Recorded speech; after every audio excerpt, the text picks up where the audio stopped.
सावित्रीबाई फुले जयंती समारोह के मौके पर इस कार्यक्रम की अध्यक्षता कर रहे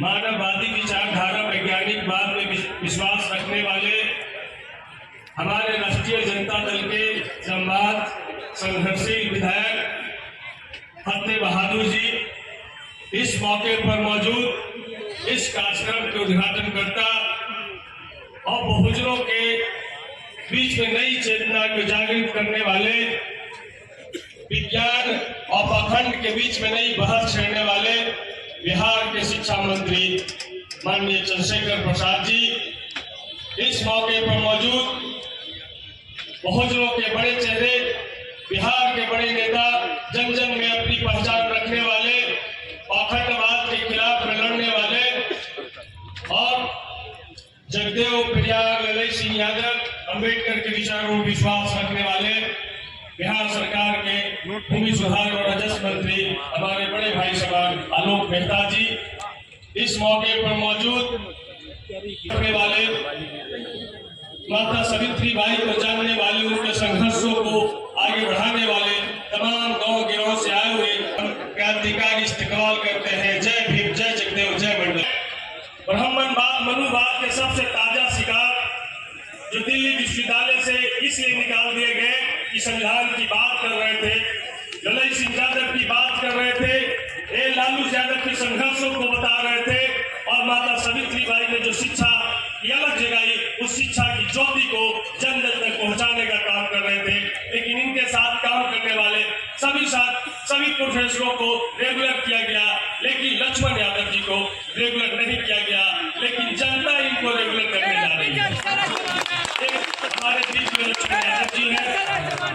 तो साथियों, आपके लिए बली सिंह चिम्बा की एक लाइन है, उस लाइन से हम अपनी बात की शुरुआत करेंगे। किले मसाले निकल पड़े हैं लोग मेरे गांव के, अब अंधेरा जीत लेंगे लोग मेरे गांव के। फिर लड़े तो कुछ भी मिलता नहीं है जनाब, अब लड़ाई लड़ रहे हैं लोग मेरे गांव के।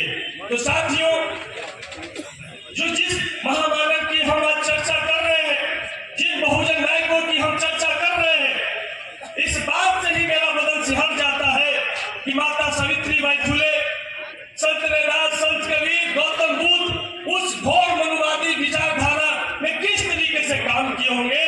जब आज फतेह बहादुर जी माता सावित्रीबाई की लाइन लिखते हैं तो इनको जीभ काटने के लिए इनाम घोषित किया जाता है।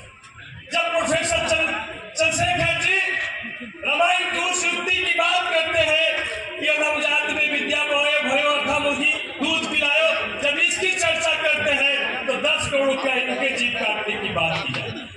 जब आलोक मेहता जी 90 और 10 की बात करते हैं और जगदेव बाबू का नारा को उद्धृत करने की कोशिश करते हैं तो इनको भी जीत काटने की बात आज के दौर में की जाती है। तो सोच लीजिए उस दौर में इन्होंने कितने संघर्ष, कितनी लड़ाइयां, किन परिस्थितियों में काम किया, इनके संघर्ष को हम सब लोग सलाम करते हैं। यदि वो नहीं होते तो आज हम इस रूप में खड़ा नहीं। इसलिए साथियों, आप तमाम लोग से एक बात हम पूछना चाहते हैं।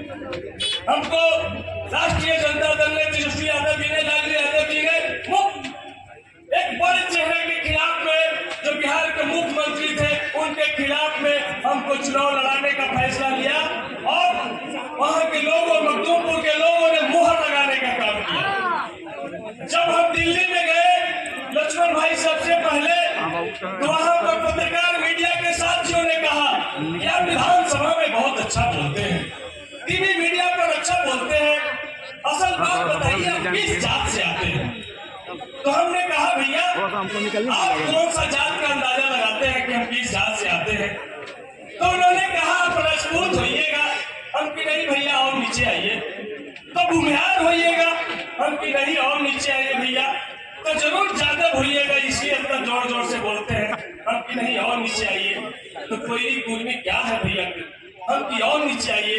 आधा घंटा तो नहीं बता पाया मेरा जात, हम इतना नीचे हैं।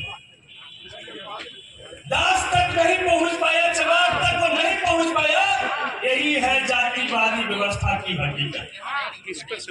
ये आदमी की, व्यक्ति की जो पहचान है उसकी बुद्धि विवेक, उसके अकल, उसके संघर्ष से नहीं, उसकी जात से इस देश में की जाती है। इसीलिए भारत इकलौता पूरी दुनिया में एक ऐसा देश है जहां मनुष्य एक जगह से पैदा नहीं हुआ।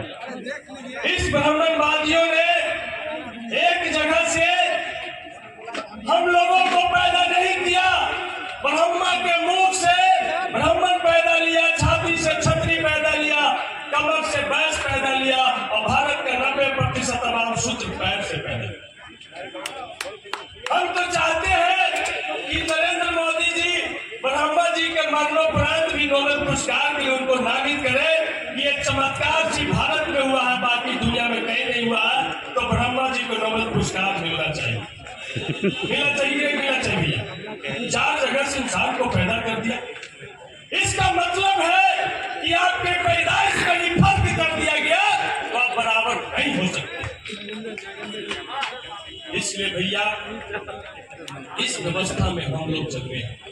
उसके बाद यदि महामानव डॉक्टर अंबेडकर लिखित रूप से संवैधानिक अधिकार हम लोगों को नहीं देते, ये बोलने का फ्रीडम ऑफ स्पीच नहीं देते, हमको कहीं आने जाने का अधिकार नहीं देते, हमको पढ़ने का अधिकार नहीं देते, तो संविधान लागू होने से पहले कोई अधिकार हमारे पास नहीं।